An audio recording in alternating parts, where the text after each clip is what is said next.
This was the other piece.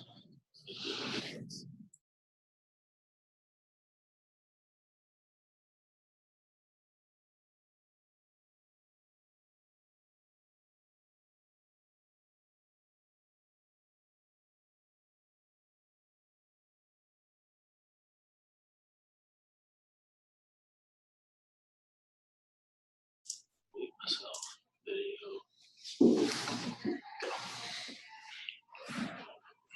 Okay. Hello, everyone. Welcome, and thanks so much for joining Speak Up for Penn State. I'm Paul Clifford, CEO of the Penn State Alumni Association. We have a number of esteemed guests with us here today. I am joined by the Zak Attack. We got Zak Taylor from CCSG and Zach Robinson, currently of UPUA, right? Serving as a mentor now.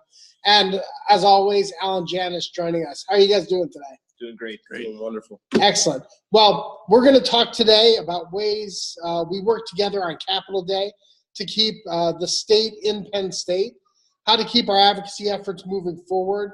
But before we get started, let's talk about some housekeeping details. Later in the show, we're going to ask for comments and questions from our live audience. So if you're tuning in via the live Zoom stream, please mute your microphones, and you can use the chat function to send us any questions. If you are tuning in on Facebook Live, you can always put in the comment section any questions you would like to ask Zach, or Alan, or I, or any questions that you might have about Penn State that's on your mind. So let's dive right into the conversation. We are here with Zak Taylor, CCSG. Zach, you were one of the student government leaders that had the opportunity to stand up in Capitol Day during the rally in the Rotunda and represent your fellow students. You represent about 30,000 students across the Commonwealth. Right. Talk about what that experience was like and what your message was that day on Capitol Day. Yeah, absolutely. So, the message really was, no matter where you're coming from on Capitol Day, specifically a day where Penn Staters get together to talk about that in-state support that we really need to keep our mission, driven.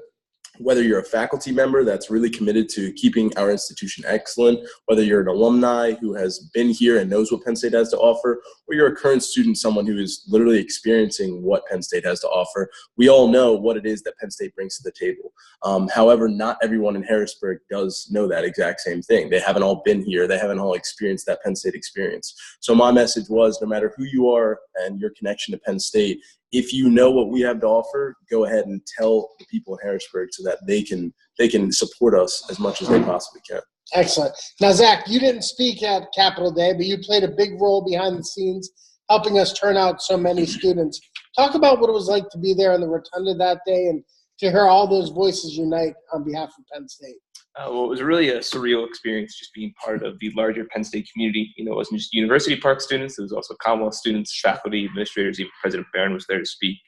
So it was a really great experience to have everybody there supporting Penn State, kind of pushing why we are worth funding in the Capitol to our legislators. It was a really, really great day. I thought we had some really great conversations. So it was a fun experience. And Alan, you're kind of the spoon that stirs all of this together on Capitol Day, making sure that alumni and parents and friends and students come together to speak up for our great university. What's it like to work with these students? It's really terrific. I mean, one of the big goals for Capitol Day is to bring students together with alumni and to rally on the steps and be noisy and let everybody know we're in the Capitol, and of course meet with legislators. And working with students who are in student government is so terrific because, they're well informed about this institution. They care about this institution. They know how to make things happen, and when they come to Capitol Day, they dress for the occasion. I mean, they look really sharp, and they've got all the messages up in their head, and they meet with their legislators, and it's a very good experience, I think, for everybody. Absolutely. The strongest voices in the Capitol on Capitol Day are certainly our students, whether they're speaking from the podium or in the individual meetings with our representatives. And so there's no stronger voice that day for Penn State than the voice of our students. Now, Zach, you started your Penn State career at Penn State Altoona. That's how you first got involved with CCSG. You represent 30,000 students, 19 undergraduate campuses. Yep. Talk a little bit about CCSG for our audience that might not be familiar with that organization, and tell them, just give them the scoop on what you're all about. So I'll try and make it as short as possible because it can get a little bit complicated. So Penn State, of course, has well over 90,000 students that attend our university. So it's kind of impossible to clump those all together into one constituent base. So we split it up a little bit. UPUA, where Zach is from, they represent all of the undergraduates that go to University Park. It's a little bit over 40,000 students. GPSA, the Graduate Professional Student Association, represents all the graduate students. World Campus Student Advisory Board, newly formed actually, represents all of the World Campus students. And then CCSG, we represent all of the Commonwealth undergraduates. So that's our 19 campuses that serve undergrads. So that's going to be your Montalto, your Brandywine, your Altoona, you gonna list all your of them? Barron. All No, 19? I can't list them all up. But we represent all of those undergrads. Our structure, CCSG as an organization, is just really the encompassing organization for all 19 of the student governments. Right. Each one of those campuses has its own student government president, its own student government body, their own senators, everything like that. And we are really just the organization that brings them all together and say, hey, let's advocate as one body. One thing that we're all able to identify with is we all come from those smaller campuses. We all come from campuses smaller than University Park. Many of us do the 2+2 program. We're able to save a little bit of money on tuition or maybe live a little closer to home with our campus, then transition up to the University Park campus. All these students, they have a much tighter communities at each one of their campuses where they can really get to know, those couple hundred or a couple thousand people that are on their campus rather than trying to, learn 40,000 people's names.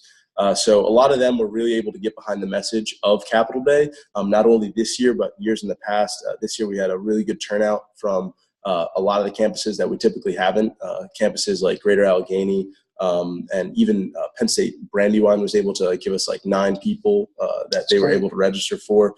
Typically, we don't always see, students stepping up to the plate when it comes to advocating for the university. But I think this year we were really able to drive the message home, get a lot of campuses, a lot of students out to Capitol Day. That's great. So Zach, you represent the Philadelphia area. Zach, you represent the Pittsburgh area, a little east side of the state, west side of the state going on here.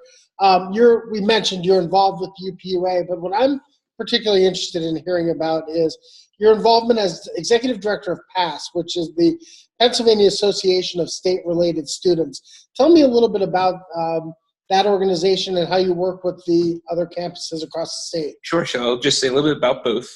So UPUA, like Zach mentioned, is the undergraduate student body student government here at Penn State main campus. And so we're always looking for ways to better student life, whether that's implementing new programs and initiatives like our bike share on campus, or traveling to Harrisburg to advocate for state funding. And then PASS, which is the Pennsylvania Association of State-Related Students, that ties together all of our state-related institutions. So that's Penn State, Pitt, Temple, and Lincoln. And really that's just a great collaborative network to see what each student government is doing, seeing how each student government is trying to work with their administration, with their local legislators, to better student life at their campus. And we've really gotten some great ideas and great programs that we're trying to implement now here at Penn State. For instance, Pitt actually had a day dedicated to sidewalk tabling, having students come up to landline telephones and calling their state senators about federal programs that affected their student body. And we try to do that here instead of Temple.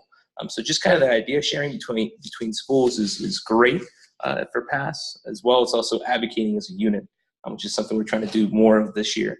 So hopefully this summer, this fall, PASS will be traveling to Harrisburg to meet with the governor's office to kind of say, here as a united front, we appreciate the funding and we hope to see a little bit more in the future for our state-related institutions. But that's PASS's mission, is kind of tying together those state-related institutions for one common goal. Yeah. So now this is just representative of how far we've come as an institution. Zach Robinson drops a main campus in his answer, and Zak Taylor doesn't even react. Right? We've come so far that and that's part of the good relationship that we have between the government. We're not at each other's throats. That's exactly right. And having student government organizations, Alan, that are friendly with each other, that work so well together, has to be has to be an advantage for us when we're trying to get one voice speaking at the Capitol. Talk a little bit about the three groups and organizing them. That's absolutely right. And you know, again, it was such a pleasure to reach out to these guys or their predecessors, you know, early on, and to try to link up with them and bring them into Capitol Day and try to keep them activated and motivated. Not that they're not all by themselves throughout the whole year, but the more voices you get, as you know, Paul, united behind a common message, the more effective it's going to be. So to have CCSG and UPUA and GPSA and the other schools and their student government people all united, all asking for the same thing, that's very powerful and very effective. Yeah. So let's kind of dive into Capitol Day for a second here. And this question is actually for both of you. We'll let Zach Robinson go first this time. The governor has proposed level funding, about $318 million again for Penn State. That was the message that you all took into your meetings with representatives that day on Capitol Day, advocating for level funding. What was the message heard? How was that message felt by students who were delivering it? And do you feel like we got our message across that day? I definitely think our message was heard. Unfortunately, the Senate was out of session, but the House was in session. Right. So we met with a lot of House legislators and senatorial staff members. And what we went up and said was kind of, we really appreciate the funding levels that you've given us. We went with facts and figures to back up, you know, why this funding is important to Penn State and how it affects not only Penn State students, but Penn State families and also communities across the Commonwealth.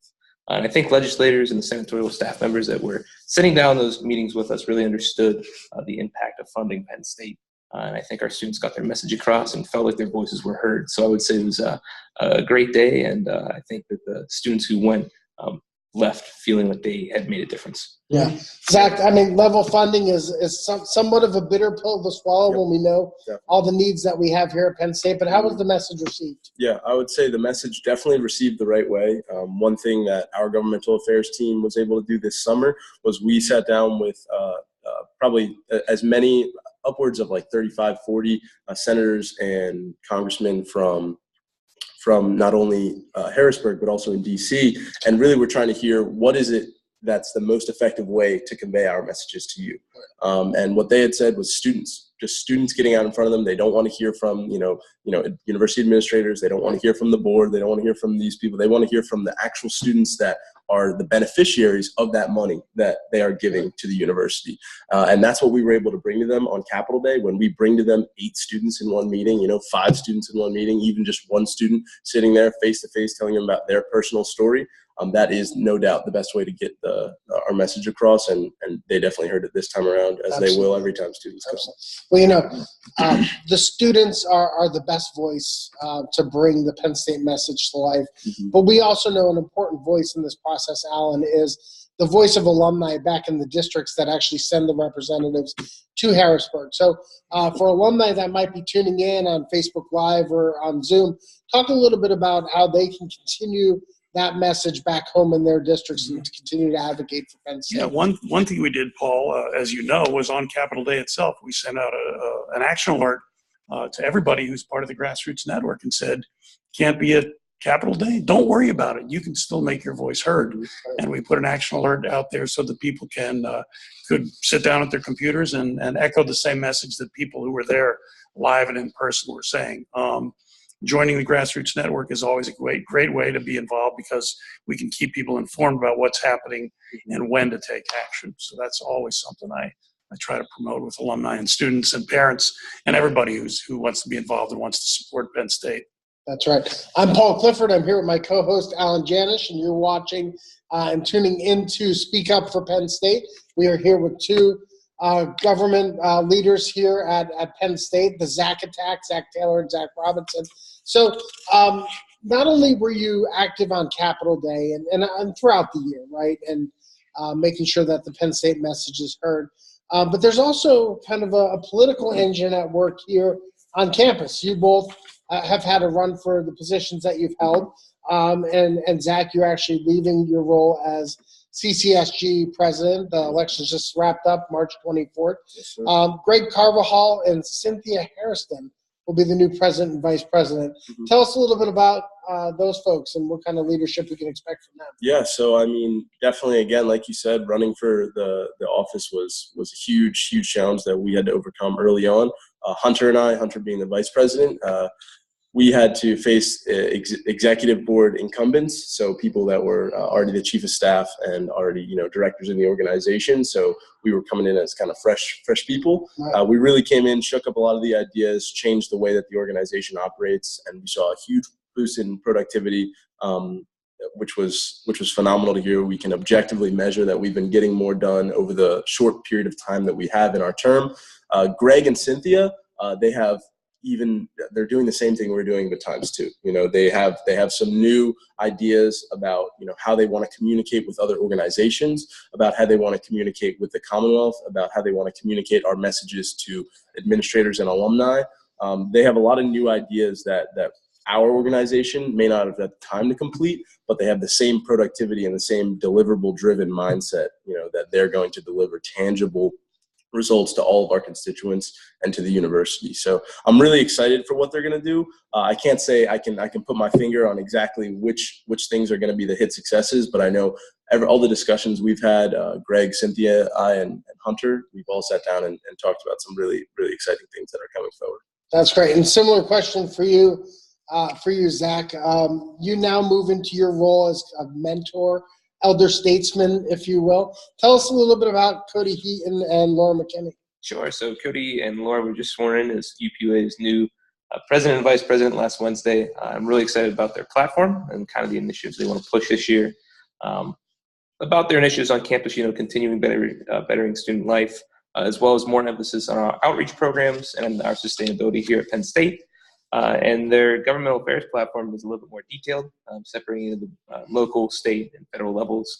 So I'm really excited to see kind of the advocacy that can come out of UPUA in the upcoming year. Yeah. I think we have a great group of young student leaders who are really ready to get to work. And we have a lot of new voices in the assembly as well. So I'm really looking forward to the work that the UPUA is going to put forth in the fall and the spring of the next academic year. Yeah. Now, this isn't a CNN style type show or a Fox News type show.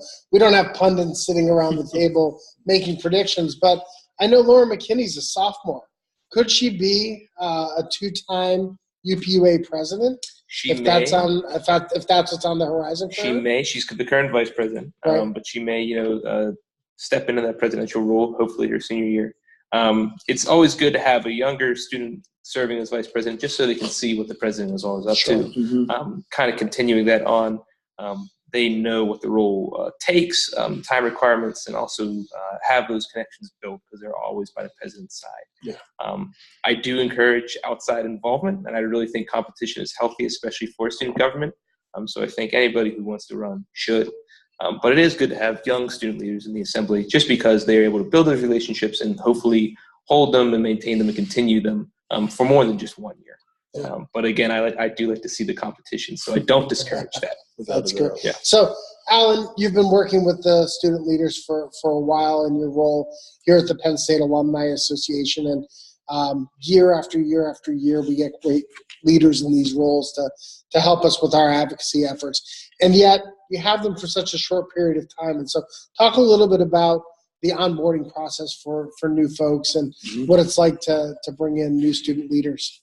It's easy. I mean, the folks who lead CCSG and UPUA and GPSA are so welcoming and so happy to work with me and so eager, to work with me to help support the university's legislative goals that there's almost nothing to do. I just call them up or I send an email and they're right back at me. And one of the things that makes me really happy is that a lot of the student leaders that I've worked with have hung around. And have turned and, of course, become alumni. And I'll just mention one, for instance, Ben Clark, who was a CCSG leader years ago, is now an attorney and in Pittsburgh, and on Alumni Council and staying active and on the Grassroots Network / advocacy committee. So I'm sorry, he's not on the committee, but he's still very active in supporting what we're doing. Right. So, that kind of stuff is very gratifying. It really makes me happy and it really makes it fun to work with these guys, knowing that a good chunk of them, I hope, are going to stick around and continue to stay involved. Absolutely. So let's give some parting shots.